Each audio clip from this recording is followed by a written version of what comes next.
Oh. Go ahead. Natasha, what was just kind of your assessment of how you guys did offensively without two starters? For me, it's not about the offense at all. I think we're getting the shots that we want. Obviously, we could make some more shots down the stretch, but uh, I'm truly tired of talking about offense because we have so many weapons. What we need to talk about is our defense. We got to be able to defend. We got to take pride in our matchups and knowing our personnel and not fouling, not putting them to the line. Um, Defense to me is just about pride and effort, and we got to be better. And that's a controllable for us. So that's where I've always hung my hat. It's won me a championship in my career, and we just got to continue to get better every day on the defensive end and committing to that. Can you just talk about Natasha Mack, how she played today and starting, filling in a role that was left by Rebecca? She did great. It's hard to be in a position, where, you don't know when the minutes are gonna come, but no matter what, you still have to be ready. And then your margin of error is still slim. So she does a great job. She wants to continue to learn. She's always asking questions. And she just strives to be perfect. And we just try to give her the confidence and tell her, it's not always gonna be perfect, but she's playing her role perfectly for us, and just is just going to continue to get better. Natasha, can you just talk about the next man up mentality to be resilient and keep pushing with the adversity of injuries? Yeah, I mean, it's going to take all of us. Every person on this roster has a role in this team, whether they're in the game, whether they're not. We need to have that next man mentality. And this has been a long stretch. 3 games in 4 days is a lot, but that's no excuse. And I am proud of our fight today. We just need to be better down the stretch and better executing, but again, better on the defensive end as a whole. And Natasha, I'm Aya Abdeen for Arizona PBS Quantic News. What are the highlights for the Phoenix Mercury despite the loss tonight? Ooh, I think that's a tough question after a loss, but we can talk about Natasha Mack. We can talk about that next man mentality. We can talk about we did get what we wanted on the offensive end most of the time. We're getting to our spots. When we are good on the defensive end, it's fun. It's fun to play. And then to get out and transition and do what we want to do.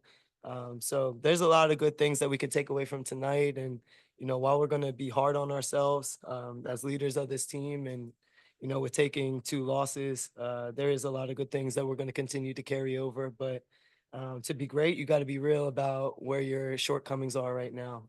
So we're just going to go back to the dialing board, traveling tomorrow, and then we got to go get one in Dallas and get back on track. Guys aren't superhuman, so drawing us into the athlete's world a little bit. What's the mental toll that comes with playing 3 games in 4 nights that we might not see? I'm not even. You see these designer bags under my eyes. It's a lot. I jokingly said coming in today that this is the adult version of AAU basketball. When we were kids, we would play 3 games in one day and you'd be exhausted. I feel the same way right now. Granted, I hope that moving forward, we make a decision to just extend a few weeks of the season, especially during an Olympic year.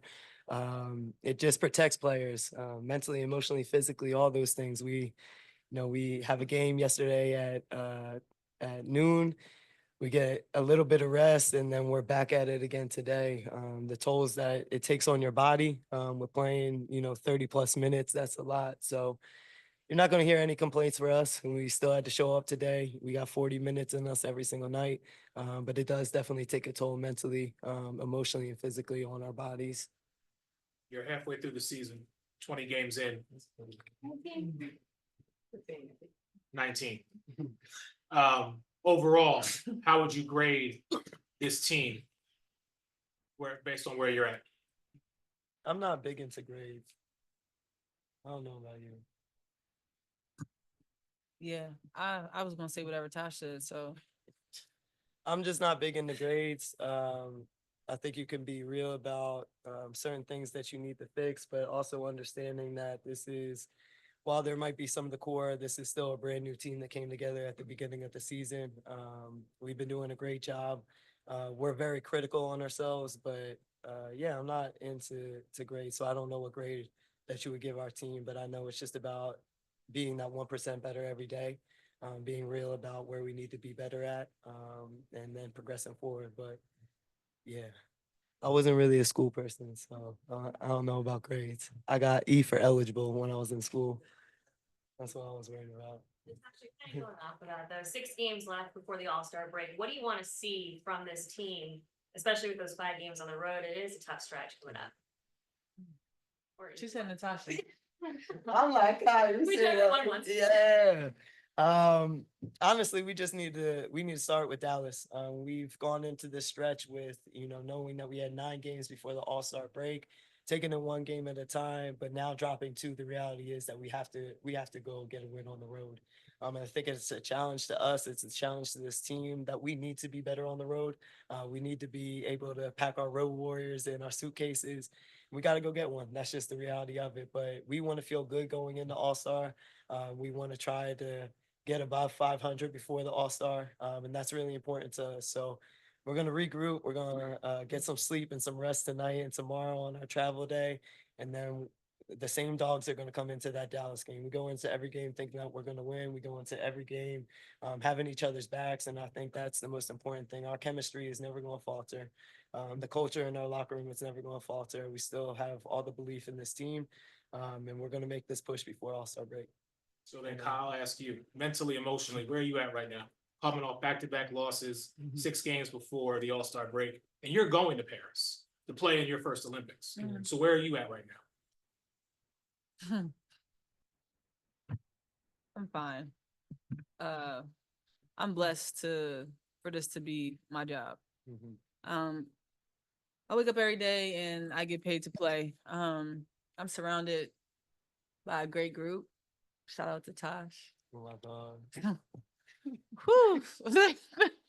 I mean, it's tough. You want to be able to bring it every single night. You want to finish with the win every night. That's just who we are as competitors and as players. So it's tough, but at the end of the day, you just gotta keep rolling with the punches, putting one foot in front of the other every single day. And like we said, the locker room, our culture and our locker room hasn't changed. We don't get too high or we don't get too low. Even when we take some losses that hurt, but I think we're fine. We're gonna be fine. On the defensive side, Tosh, when you look at, you're talking about, but the coach talked about mixing up the defense when you're playing some zone, obviously 3 games in 4 days, but I mean, you guys forced quite a few shot clock violations on them tonight. When you guys are mixing up the defense, what does that do for you on the court? Honestly, it gives us a little bit of an advantage to be able to go into our 2 zone. It's been really good for us in spurts. Just to throw a different look at the team, they had to go and call a timeout after getting a few stops, a few possessions. Then we're switching it again back to man. So whatever they just prepared in that timeout, we're throwing a different wrench into it. So the versatility that we have to be able to do both is going to play into our favor, especially with 3 games in 4 days where, okay, we might need a few possessions to just gather our breath again in the zone. But it was good for us. We'll go back to it, but when it comes down to the stretch, we really just got to be able to guard in our 5 and take pride in that. All right, actual last. Kyle and Tosh, if you guys have some thoughts on this, you two are long time considered 2 of the best defensive players in the league. When defense isn't working the way you want it to as a team, what are usually the reasons for that? Is it the pieces coming together right? Is it everybody being on the same page? Like, what do you guys think? Because you said you don't feel like this has been the defensive team you want it to be. Yeah, I think first and foremost, it just comes with like our individual matchups, right? Knowing your personnel, knowing which hand they want to go to, knowing their tendencies on the floor, where their scoring spots are on the floor. That is like first and foremost, our responsibility is to guard our yard every single night. And then yes, we got to be on the same page. So we're big on Mig, we're big on Nail, we're big on helping the helper. And right now we're just being put in tough positions. Obviously, I'm having to guard the 4 most nights, which takes me off of the perimeter. So we're having to just battle, and that's just what it is. That next mentality up, we're gonna have to figure it out. So back to the drawing board with the coaches, a lot more film. I think we don't talk about enough. Like, this has been the first week that we've actually had practice. Mhm. So to be able to like go in and actually fix things and not just sit in the locker room and watch film, to be able to like physically go out there, explain it, see it, those things are all important. So I'll be happy when we do have some practice time to just really go over things. But you know, you just got to roll with the punches. You got to make adjustments, and you just got to play harder too. Yep. Thank you. Thank y'all. How we doing?